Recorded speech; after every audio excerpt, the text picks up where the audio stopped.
Good afternoon, everybody. It is Thursday, January 30th. Welcome to the Transportation and Environment Committee. It is a big day here at TNE. It is our 7th work session on building energy performance standards regulations. And we are going to be getting a good update from the Department of Environmental Protection regarding their regulation and amendments that they have proposed. And I just want to take a step back and make sure everybody realizes that this committee has led an unprecedented level of engagement and discussion regarding building energy performance standards. We have had 6 work sessions previously on this topic to make sure that our buildings are as green and clean as possible to combat climate change. And throughout that process, we have met with residents and HOAs, but also we have met with industries and sectors that help keep our community safe and healthy and employed.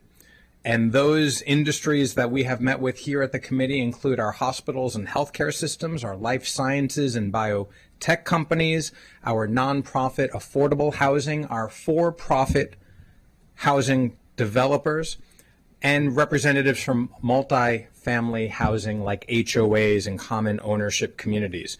We've also met with houses of worship and faith-based institutions, and we had a session to talk about funding, how to make all of this happen, because when the regulation came over to us 1 year ago, I had 2 goals for this committee.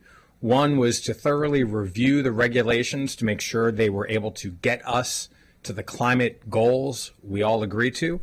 And secondly, I wanted to make sure that we found funding available to help our residents and our small businesses who need that assistance to go green. And I'm happy to report that we have found both regulations that get us to our goals and financial support to help those who need it. And so we are going to hear all of those details today. There are a number of people who are here presenting different aspects of that, and I'll ask you to introduce yourselves going down the line just so everybody who's following this knows who you are. But I do want to start by saying that DEP Director John Monger is feeling under the weather. It's a shame. He has been an incredible partner in this work. I know he is following us live streaming, but Director Monger, I hope you feel better, and I hope that what happens later today gives you that energy and boost to get you healthy again. So with that, we'll start here and just go down the row for introductions. Hi, I'm Emily Curley, Building Energy Performance Program Manager with the Department of Environmental Protection. I'm Stan Edwards, the Chief of the Division of Energy, Climate, and Compliance in the Department of Environmental Protection. We're skipping Keith. Hi, I'm Lindsay Shaw. I'm the Section Chief for the Buildings and Transportation Programs Group in DEP. Good afternoon, everybody. Stephen Morrell, CEO of the Montgomery County Green Bank. Good afternoon. Garrett Fitzgerald, Section Chief for Climate Programs and State Policy in DEP and liaison with our intergovernmental team. Fantastic. Thank you all. Before I turn it over to Mr. Levchenko, colleagues, any comments? No, we're good. Mr. Levchenko, kick us off. Well, as you mentioned, we have quite a cast of DEP folks here today to update you on the modifications to the regulation that was sent over. I've summarized it in the packet itself, and we can get into those details later. And there are some updated slides which we've handed to you and which you'll see on the screen, and that'll be made part of an addendum to the packet for folks who want to see those later. They're very similar to the slides that were attached to the packet, but have some updates to them. So with that, I'll turn it over to Mr. Edwards to start their presentation off. Thank you. I'm just going to say a few remarks, and then I'm going to turn it over to Ms. Curley to go through the PowerPoint. I wanted to acknowledge John's absence here. You mentioned he was sick. I'm picturing with a temperature of 112 or something, because John's been, as you know, a very strong proponent of this and worked really hard on it. So he must be feeling very badly to not be able to be here today. So I know he'll hopefully be happy with the outcome. I also want to acknowledge the work that the committee's done. You pointed out earlier all the sessions you've had on this and engagement with stakeholders. And that was very valuable to us as we look to make modifications to the regulations. We've been working with stakeholders since 2019 on the law and the regulations. And so we, along with the committee, we've had lots of engagement with stakeholders, and I hope they feel like we've listened to them. I want to highlight just a couple stakeholders in particular that have been very important, and that's the Building Performance Improvement Board, which was established by the law to help us set up the regulations and help implement the law. And they've been a very active group. We've met multiple times with them monthly, sometimes more frequently than monthly, as we were working on various aspects of the law and the regulations. And so they've been a critical, or the regulations, they've been a critical piece of this. I also want to acknowledge two members of the BEPS team in DEP who aren't here today, but have been critical. Louis Morgante, who's a senior engineer, and Gina Oliver, who's a program manager that deals with multifamily properties, common ownership communities. And they've also been instrumental in reaching out to those communities and helping them understand the law and the regulations going forward. So I want to make sure they were acknowledged. And I am now going to turn it over to Emily and let her walk through the slides. Great, thank you, Stan. So we've got basically just a recap of what's in the regulations, kind of how the program works, and then we'll hone in on the modifications that we made. So bear with me while we go through this once again.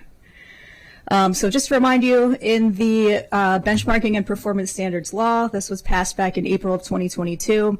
The law already established a few things. So it established the buildings covered by law. That's most buildings 25,000 square feet and greater.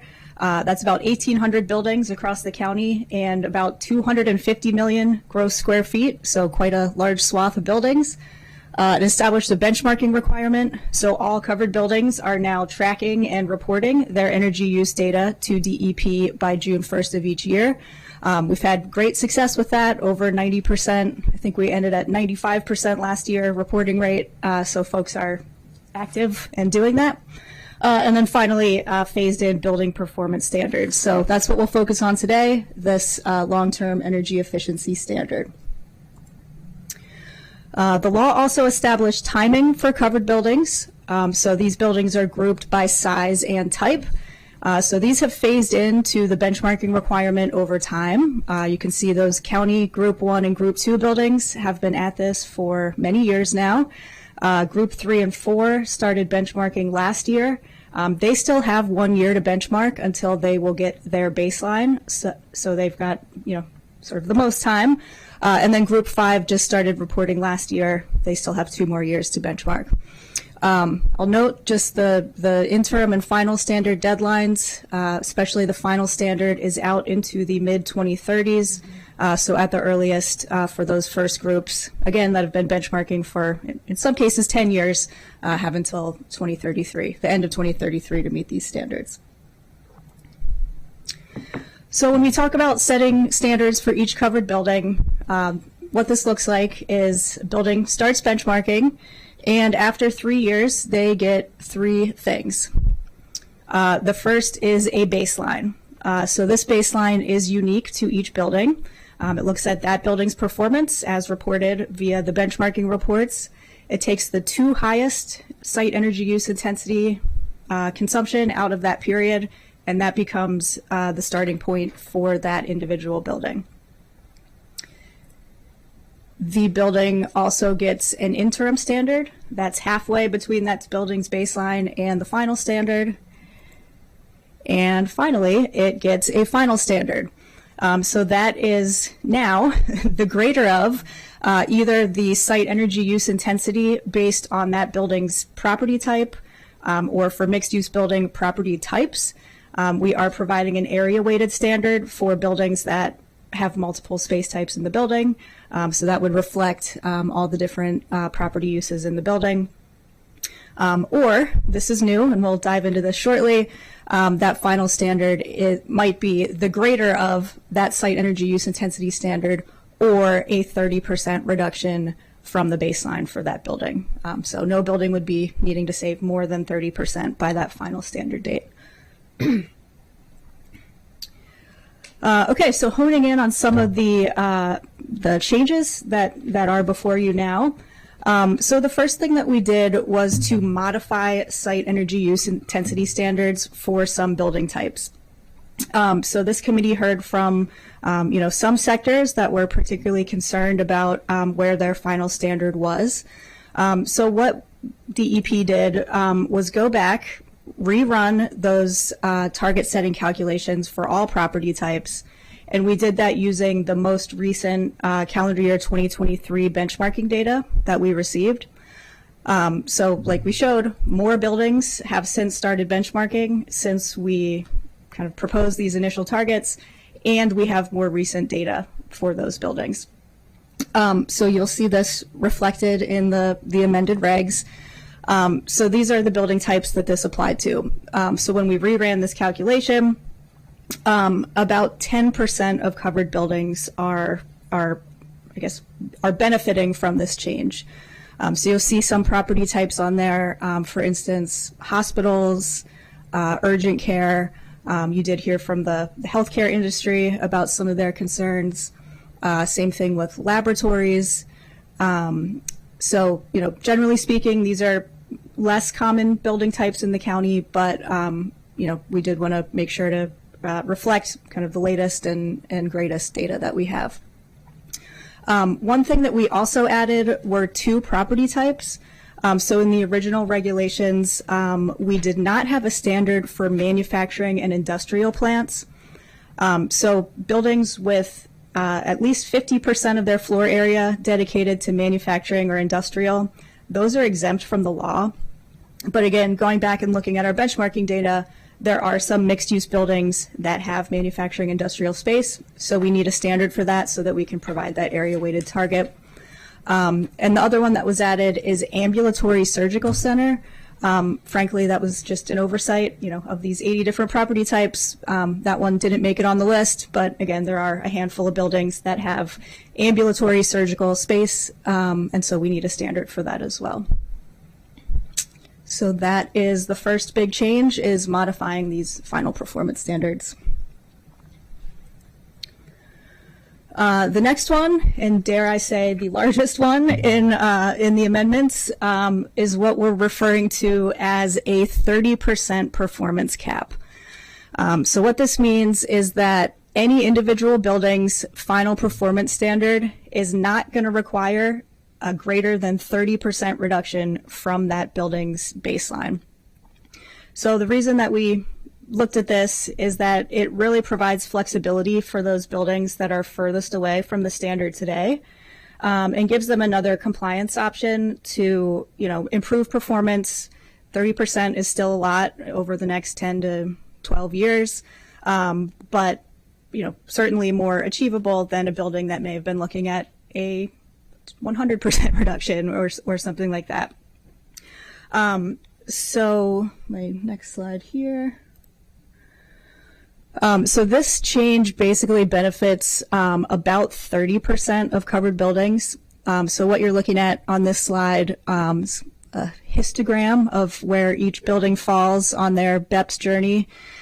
So those buildings in green, those are already below the standard, so they already comply. You can see there's, about a third of buildings that are between 0 and 10, 10 and 20, or 20 to 30% away from that final standard. And then kind of a large variety of buildings in those orange bars that, some are closer, between 30 and 40%, but some are just very far away. So this 30% performance cap is going to provide all of those buildings with another option, again, to make significant progress by their final standard, but, maybe not have to pursue a BPIP or just throw up their hands and say, this is impossible.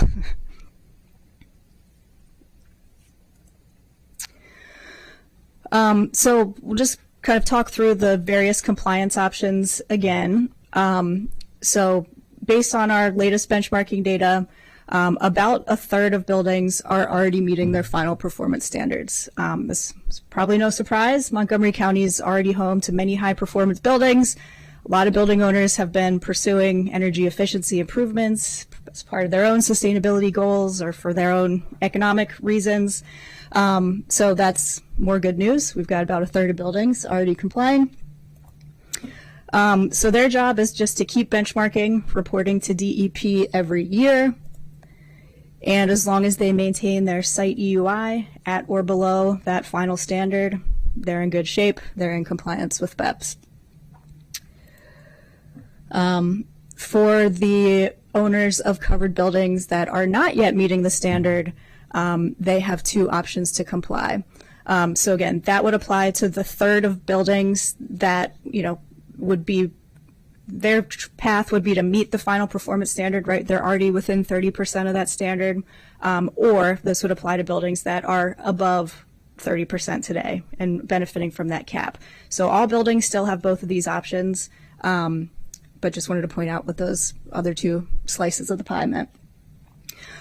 So we'll talk through both of these. One, we're calling the performance path.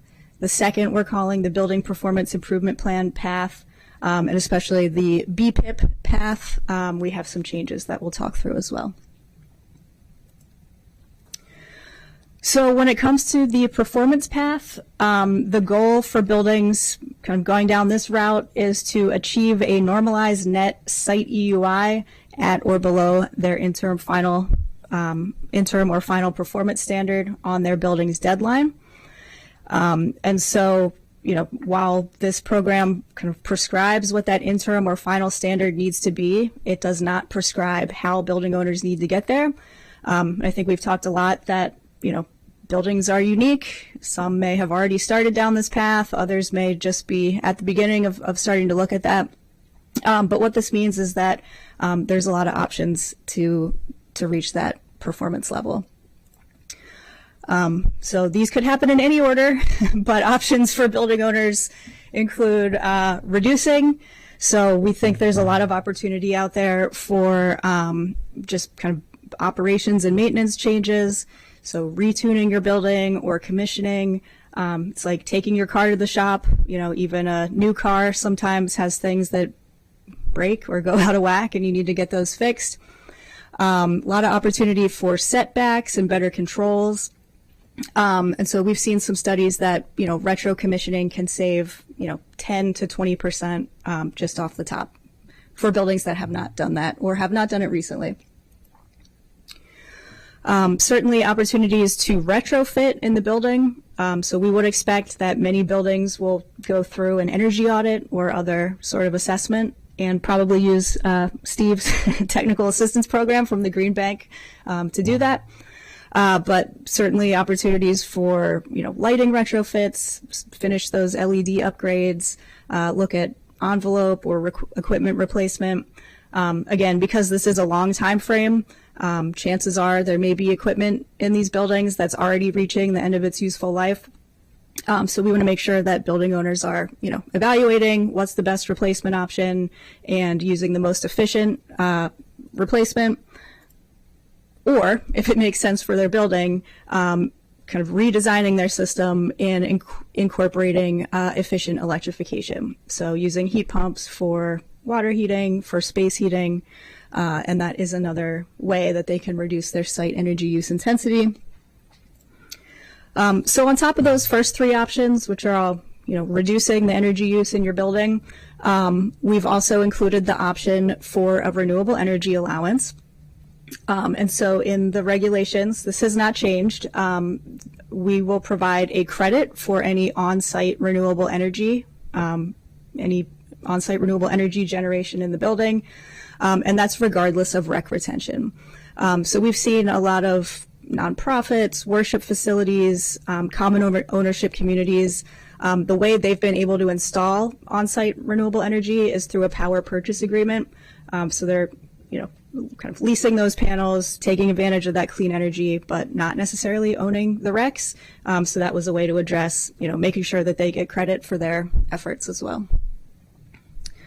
Right. So through combination of those measures, they get below their deadline, their standard. They're in compliance with BEPS.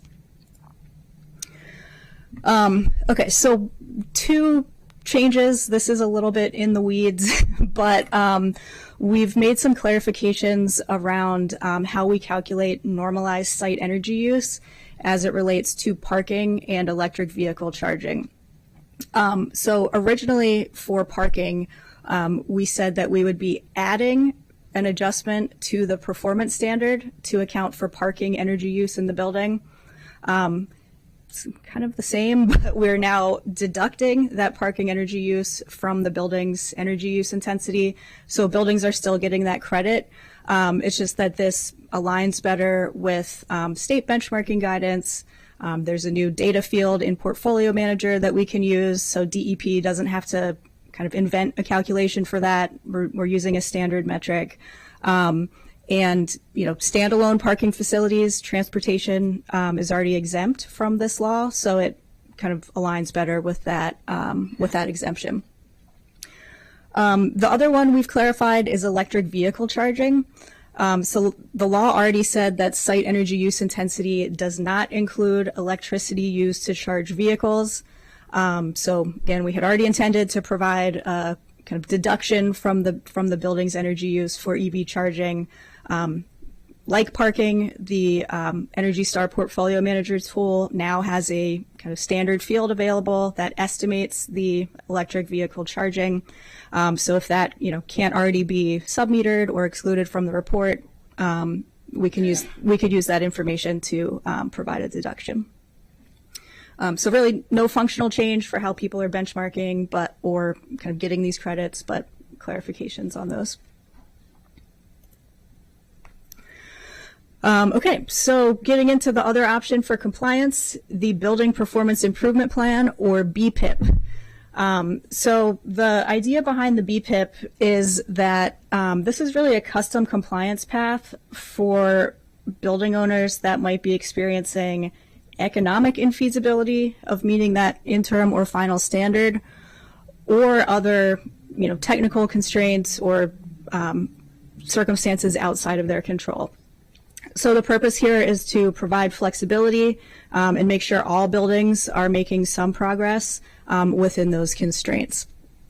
So for building owners opting for this path, what this looks like is first starting with an assessment of the building.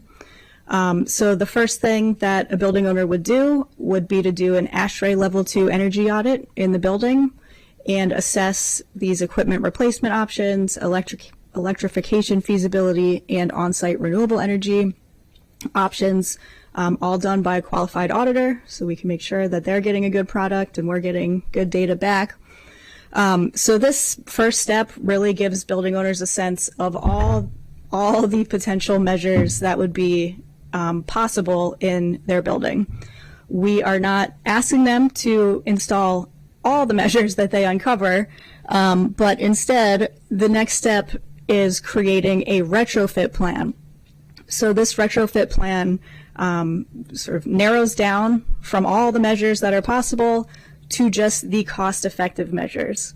I'll talk next slide about what we have defined cost effectiveness as. So the building owner creates this retrofit plan, they list out all the cost-effective energy improvement measures, and then they create the schedule for either the year or the qualifying event that this would be done. So in some cases, the timeline in the plan will be, you know, I will replace my boiler when my boiler fails, or I will install on-site renewable energy when my roof is replaced. You know, in some cases there are things that need to happen before this work can be done. So once the plan is done, this all gets submitted to DEP. These plans are reviewed in conjunction with the Building Performance Improvement Board, so they are going to have more work ahead of them coming within the next couple years. And then once that plan is approved, rather than now being tied to meeting that interim or final site energy use intensity standard, buildings on this path have a different way to demonstrate compliance. So they're demonstrating their compliance by following the plan, implementing those measures, and then reporting each year with their benchmarking report about the progress of that plan. So, you know, there may be some very quick payback measures that, you know, great, I'm glad I found this, I can do this in year tomorrow, right? So those are things that they'll be reporting back on, and as long as they keep doing that, they are in compliance. And then finally, so this BPIP could be used for compliance with the interim standard and it could also be used for compliance with the final standard. So one change that we have proposed here is that if a building has used a BPIP for compliance with the interim standard, right? So that means they've done the audit, they've listed out their cost-effective measures, they've kind of got their list and the simple payback of each. That before they come back and we approve a final building performance improvement plan for the final standard, that they would need to implement all those measures with a simple payback of 5 years or less. So again, the kind of guiding principle here is that kind of all buildings do something, make some progress by this final standard within these constraints. And so these, 5 year or less payback measures tend to be, kind of quick wins, as it were, when it comes to energy efficiency. And again, following this, Ms. Curley, we're Yes. going to jump in. Councilmember Balcombe has a question. Yes, please. Thanks. Can you just talk briefly about the payback periods? Those are used certainly here, but also when we look at the economic infeasibility. How are those defined? Is that just a basic industry standard for specific equipment? Let me get my next slide up. So this would be coming out of the energy audit. So the energy auditor, again, the qualified energy auditor, would be estimating the first cost of that equipment and estimating the annual energy savings. So upfront cost divided by annual energy savings leaves you with the number of years that equipment would pay back in. So, but is there a standard? So, for instance, does every energy auditor out there use the same standard for, for a heat pump or something like that? I mean, or how is that decision made? Yeah, that the efficiency of the equipment is specified with each piece of equipment, so that will tell you how much energy it will save. The useful life of the equipment is something that is kind of a standard measure. We will use industry accepted standards that all auditors can use for the useful life, and then we'll talk more about useful life and how that factors into this economic infeasibility. But so, for example, the American Society of Heating, Refrigeration, and Air Conditioning Engineers, ASHRAE, produces a lot of standards relating to building energy efficiency, and so they will have. That's an example of an entity that might produce the estimated useful life of every type of equipment you might put into a building. Okay, great. And thank you for that clarification. I was really looking at the useful life and that standard. So thank you. And all that, I should just add, all that will go in. We'll have lots of program guidance associated with this program so that anybody who's subject to the law can go to DEP's website. If you've been to the BEPS website, the BEPS team's done a tremendous job, I think, of outlining, first starting with the benchmarking process and what the law requires and all the regulatory process. So we'll continue that what I think is excellent educational material on our website and have lots of guidance how to do manuals and things like that. So all that will be included. Councilmember Stewart. Thanks. Mr. Edwards, if you could just get closer to your microphone. I think some folks are having I don't have a question. I just think it might be a little hard to hear. So, okay, great. Thank you. I'll try. I haven't been accused of being quiet. I know we're working on it. I've been told IT. Yeah. Yes, I know IT is working on it, but until we can, if folks can lean in. Will do. Thank you. Okay, Ms. Curley, back to you. Okay, great. Yeah, so when we talk about cost effectiveness, so that is defined within the simple payback of each measure. So there was a change here in these new regulations. So originally we had kind of defined cost effectiveness as a package of measures that pays back within 25 years. We've since updated that to be a measure by measure test and couched within the lifespan of each piece of equipment. So this directly, I think, responds to some of the feedback you got. I believe commercial offices were worried, can we get financing for these 25 or, payback measures? That's pretty long. Multifamily stakeholders brought up beyond the useful life of some of this equipment. A heat pump might last 20 years, so that last 5 years, there's actually another cost to install, so that doesn't really constitute a payback.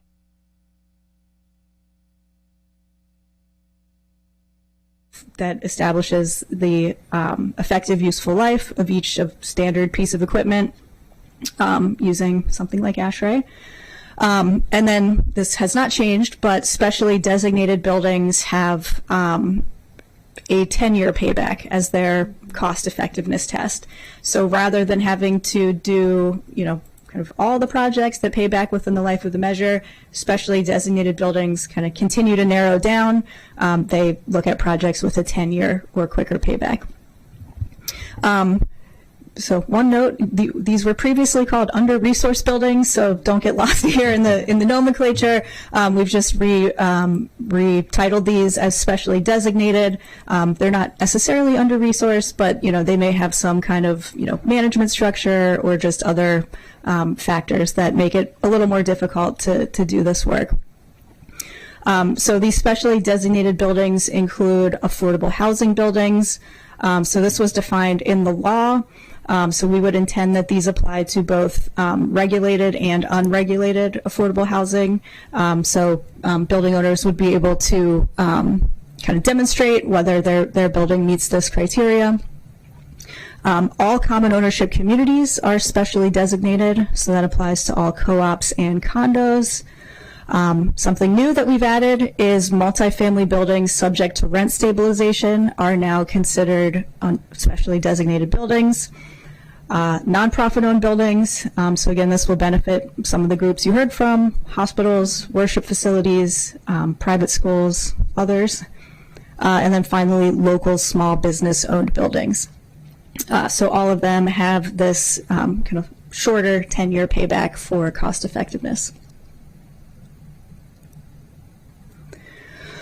I think I talked through most of these, but we can just run through here. So just to highlight the changes, so we have modified the definitions of cost-effective and economic and feasibility.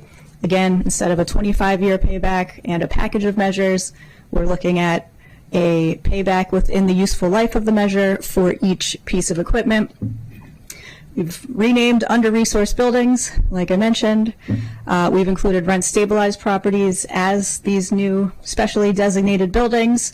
And again, the idea there is that in the rent stabilization regulations, there is a process where landlords can petition to pass capital improvement costs through to tenants.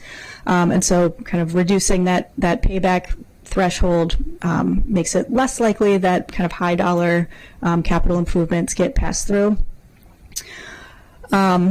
One thing we've done also is clarify the revision process for BPIPs. So Councilmember Balcombe, I think to your point, between an energy audit where the auditor kind of gives their best estimate for what something's going to cost, the building owner may do a more comprehensive engineering study or get some bids, and that price might change, right? They might get more information. So we've built into the regulations that, if there are changes in technologies, hopefully we're seeing things get cheaper and people can add more projects into their BPIP if they want, or changes to costs, new technologies. So we would expect that, over a 5-year period, things could change, and we want to be able to recognize that. And then finally, like we mentioned, we will require that these kind of quick payback measures be implemented before that final standard, before we'll approve that subsequent BPIP. So I think this is my last slide.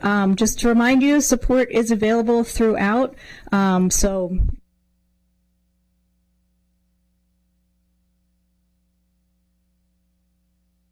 with the June deadline coming up again. The Green Bank has been extremely helpful. I think dozens, if not hundreds of owners have availed themselves of technical assistance from the Green Bank, helping them to get connected with a service provider, in many cases having those costs completely subsidized. I'll say I think one good thing that's also come out of the process even so far is that a lot of building owners have started with their assessing and planning. So we're seeing a lot of folks move ahead with energy audits or renewable energy feasibility studies, electrification feasibility. So really getting out ahead of, I know that I'm going to have to replace some equipment at some point. let me make sure that I'm informed and have all my options on the table. Again, the Green Bank has been a great resource for that, helping to subsidize and connect to these programs.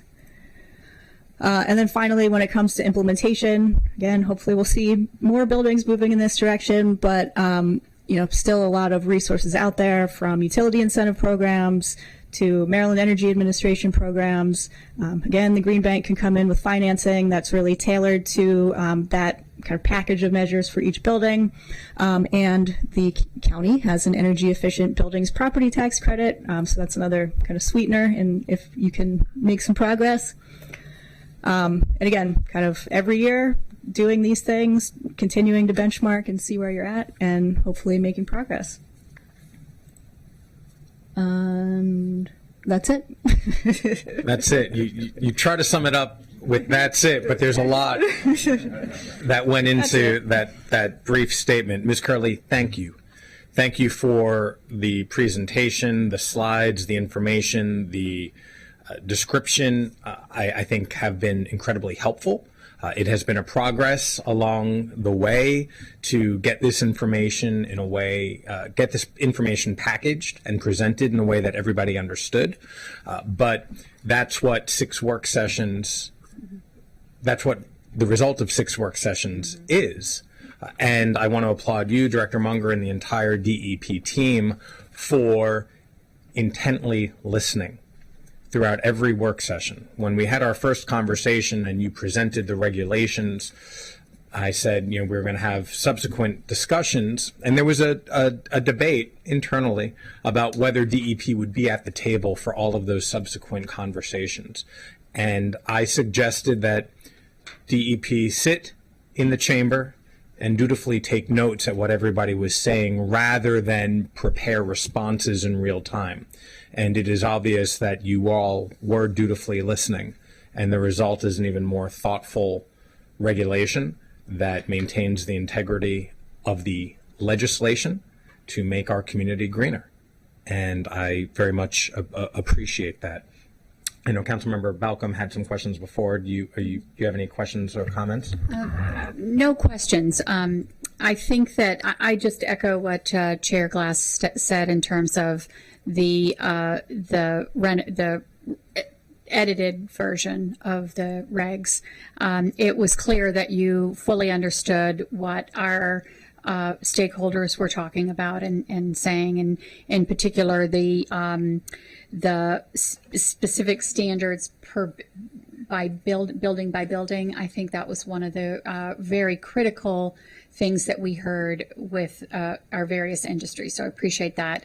And then also the cap, I think, is important because we heard from many people who just couldn't even fathom how this was going to happen and how they were going to do it. And so having this cap gives them an understanding that they can achieve energy efficiency, some level of energy efficiency. So I just appreciate the hard work that the entire team did. So thank you. President Stewart. Great, thank you. I just have, I think, 2 questions, though sometimes answers lead to more questions. So one, I just want to add my thanks to my colleagues here for all the work that went into this. In addition to the meetings we have here, I was at a number of meetings with DEP and representatives from the Green Bank. I think a lot of, particularly our common ownership communities, were really trying to get their heads around and figure out how to address this. And I so appreciate the time that you all took to really listen to their concerns and look to address them. One of the questions I have that we had heard from folks, and this may go to the Green Bank, but was on the issues of master metering and how that can sometimes create a hurdle for folks to meet these standards because of the requirement for the benchmarking and individual metering. And so, Mr. Morale, I don't know if you could address some of the work that the Green Bank is doing to help some of these communities. Do you want to? Can we hold off on a sec? Yeah. We'll get to the Green Bank. I didn't realize. If you want to hold on to the regs, I'm sorry. I will hold on. Yeah. Then I think my next question would be for later. Councilmember, yes. Councilmember Stewart, could I address maybe part of your question. Yeah. One thing that's confused some people, I think, is they've interpreted the metering issue as needing to put a meter in each individual unit. Thank you. And that is not the case. We need to know what the building is doing. So, and when the Green Bank does talk, they'll talk about some of the projects they've done where they've helped, say, a group of 3 buildings that were on 1 meter, Yeah. implement individual meters for those buildings. And the Green Banks has paid for all or a significant portion of those costs. So we are not requiring people to put individual meters in individual units. So. Thank you, Mr. Edwards. I appreciate that. And my apologies. Oh, no. I There's don't a have lot any here. questions on the regs. I appreciate the work there. There's a lot here, and my closing comments on this part of our discussion is, over the last week, I have been in constant communication with Delegate Mark Corman, chair of the Environment and Transportation Committee in Annapolis, and have been in communication with his counterpart, Senator Brian Feldman, as well, letting them know what we are doing. There have been a number of questions about the pace at which we have been going, and both of our lawmakers have said, go ahead. You have been working on this for a year. You are ready to pass it, and Annapolis is eagerly watching what happens here in Montgomery County, as they often do. And just to underscore that point, we have been deliberating on this for 1 year. And the result, I think, is a really thoughtful, progressive package of environmental policy. And the other aspect of, there's some reverb now, really wanted to accentuate progressive, thoughtful policy making. Testing 1, 2, 3. Okay, there we go. I hear myself. So thank you for that. But again, Annapolis is watching, and an important component of all of this work is making sure that our common ownership communities and some of our smaller property owners have the funds available to do this work, and that's where the Green Bank comes in.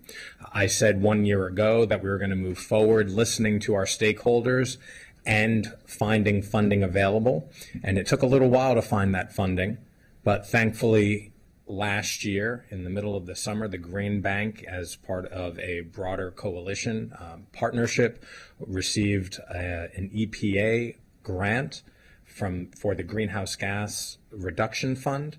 And in multiple conversations with CEO Morell and the members of the Green Bank, we mutually agreed that a lot of these funds need to go towards BEPS. Recognizing there were a lot of goals and other priorities that the Green Bank had, but I said we are embarking on this really big initiative to help bend the curve for where 52% of our carbon emissions come from in Montgomery County. And we need the Green Bank's support, financial support. And I will say thank you, President Biden, and thank you to our previous Congress who afforded these funds for us. Before turning it over to Mr. Morell, I will say the funds have been deposited. We have them. And the number of text messages and emails between us asking, has the money been deposited? Have the contracts been signed? And yes, yes, and yes. And so without further ado, Mr. Morell, you have a big task ahead of you. But can you share with us the exciting plans the Green Bank has to participate in this program? Thank you very much, Chair Glass, and thank you, council members, for inviting me here today. I did upgrade my data plan, so I'm ready to receive all the text messages in the future as well. But, and the reality is that we are at I'd say a particular moment of dizzying information that's coming from the federal level. And so one of the main pieces that I wanted to bring today was, again, thank you for letting me participate in the previous work session on financing, and happy to talk a little bit more about financing with respect to the law, as well as some of the changes that have been proposed now at this point. But the main thing I did want to focus on were those federal funds. And as you mentioned, we are very happy to report that those have been deposited in Green Bank accounts, ready to be used here in Montgomery County and Maryland overall. We think that there's a great opportunity out of these funds to make a demonstration to the state These funds definitely afford that. And so, as mentioned back in fall with the proclamation that the council was fortunate to give us, we did procure $68.5 million out of this grant program. It was a competitive program, and so we're very pleased with that number in terms of what's available now to be able to support BEPS readiness, is what we're calling our program, across all property types and developers in Montgomery County. And so we're very pleased to move forward. A big part of our BEPS readiness program is the assessment phase that Ms. Curley was discussing. And we actually do not get to use the federal funds for that assessment piece. We are using our energy tax funds for the assessment piece, but that's because the NCIF funds, the specific grant program, is for implementation.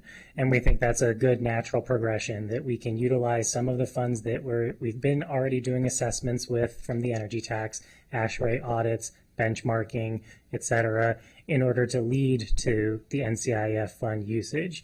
So the better way that we've started to think about it from a financial perspective is that this grant program has created a synthetic secondary market. Just as if we went out and actually sold this or securitized those funds, we can actually take out all the money that we normally would be spending on these projects, because these projects are great projects for us to support, and actually have the NCIF money come in its stead and free up those funds that were previously energy tax funds into something that we can make more commitments out of moving forward. And we think that's important because this is a one-time grant, and we want to make sure that it's not just available for the first people in line that come for the grant money and that it gets one out the door, that we're actually creating a revolving fund that will continue. And so our plan with the funds are to, again, focus on BEPS projects that are out there, but to make sure that we do it in a way that creates liquidity so that over not just the next year, 2 years, 3 years, but for the next 10 years, we'll be able to use those funds.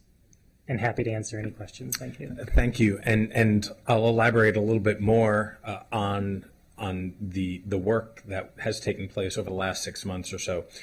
When I had approached you, I originally wanted to bond some of the funds that we already had, that the Green Bank already had, for a variety of reasons. The county executive and his team didn't think the time was right for bonding, and part of that was because we needed to build a body of work, get a portfolio of projects that were ready to go.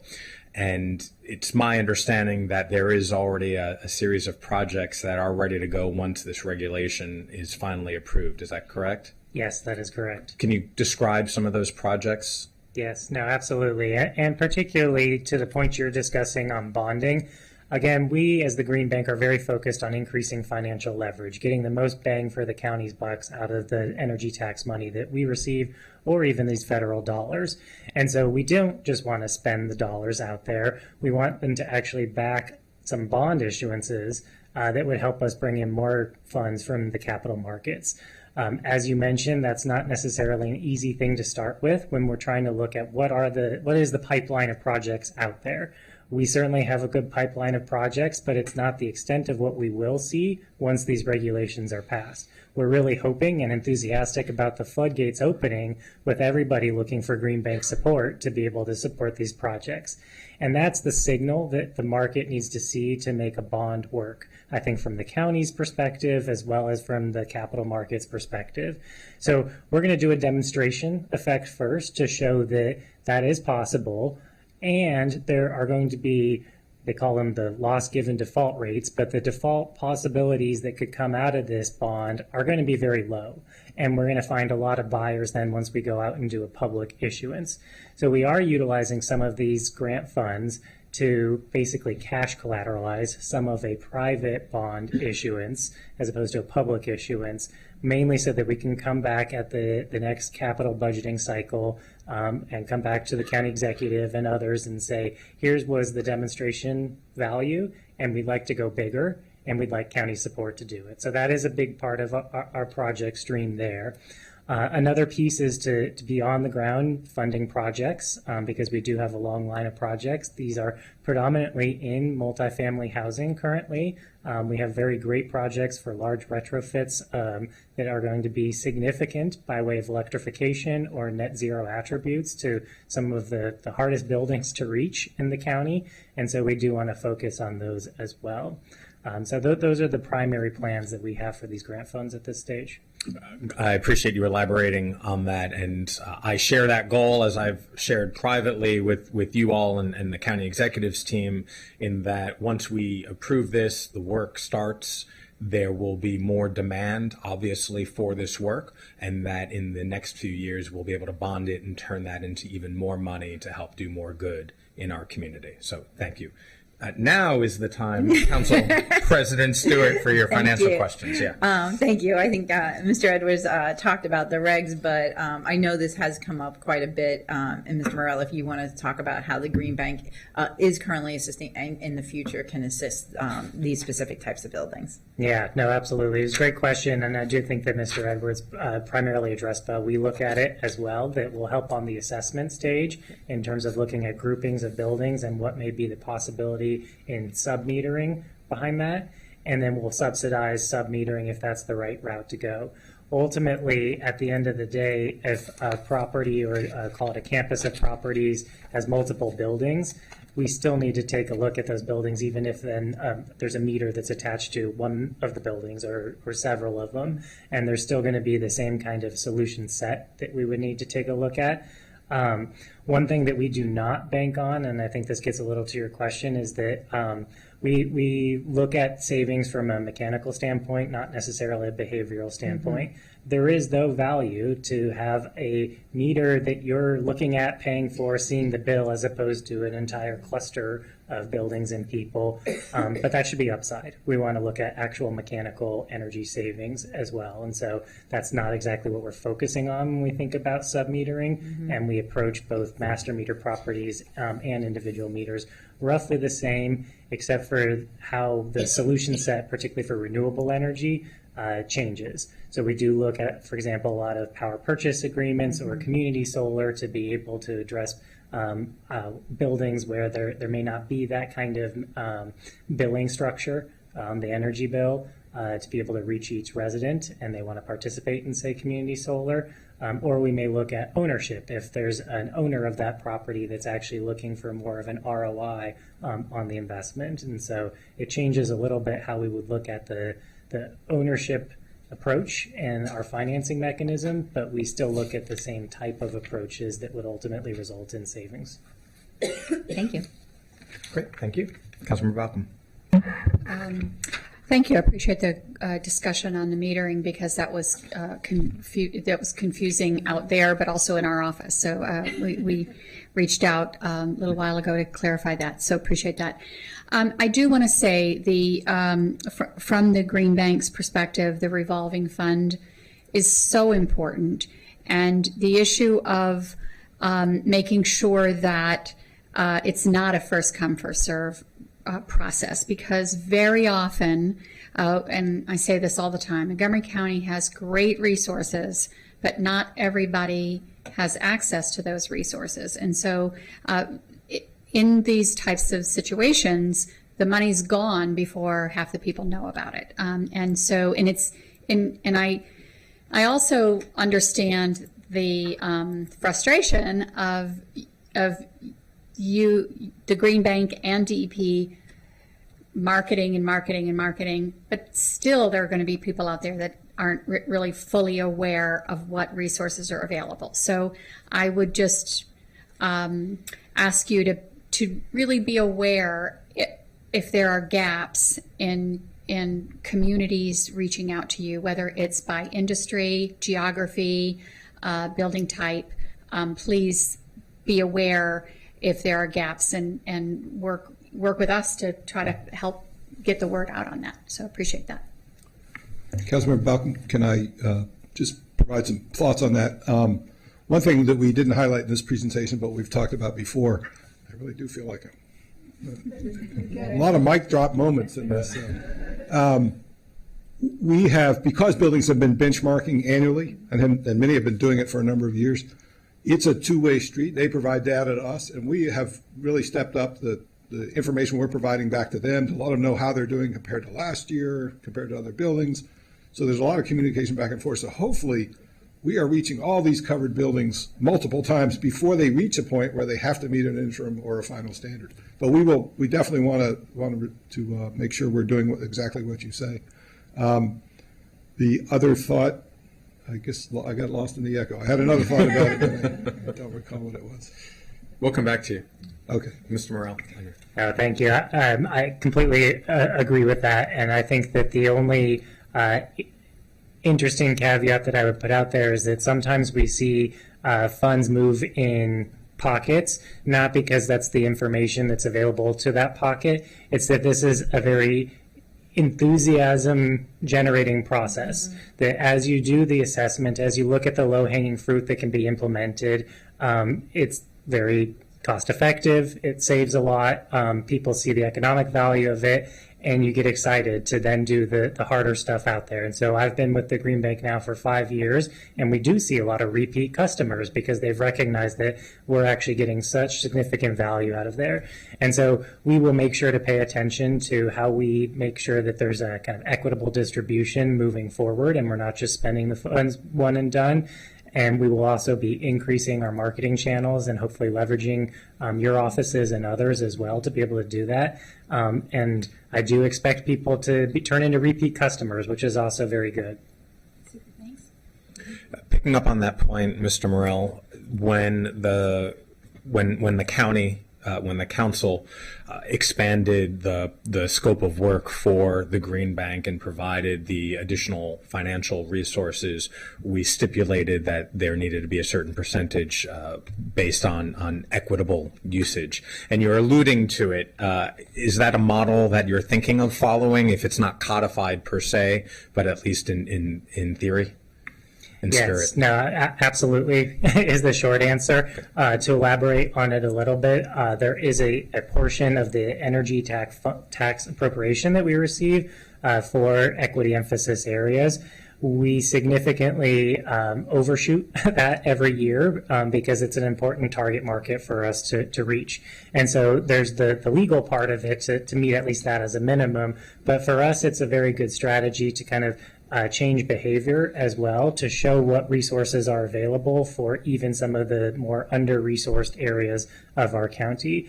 And that is something that's reflected with the contractors that we've worked. We've been able to influence behavior that the contractors want to work more in these areas. And from the perspective of selling renewable energy and others, a lot of these equity emphasis areas that may have been historically disinvested are just in part because people don't have as much time to spend on what may not be the deal if they're trying to turn over a deal quickly. So we feel as though that's a very productive piece of this, is that the market can focus now more on actually making the deal, understanding that there's more value coming from the Green Bank.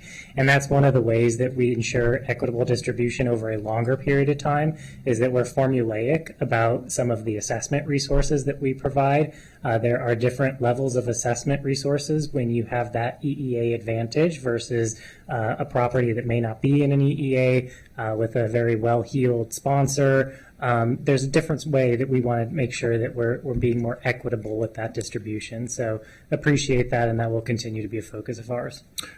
Critically important to note that the Green Bank exceeds the equity goals that have been established. So thank you to you and your team for putting your money where our collective values are. So thank you.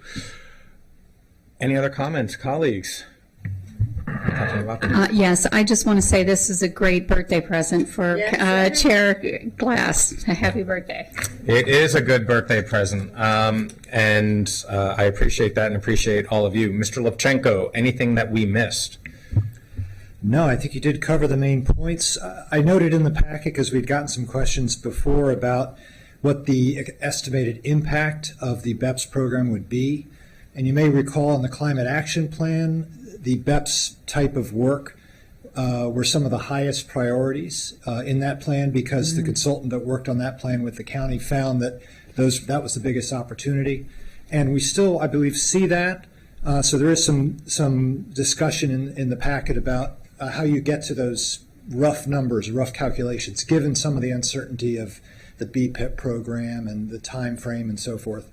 But you are talking about, as you mentioned earlier, buildings being about half of the contributor to greenhouse gas emissions.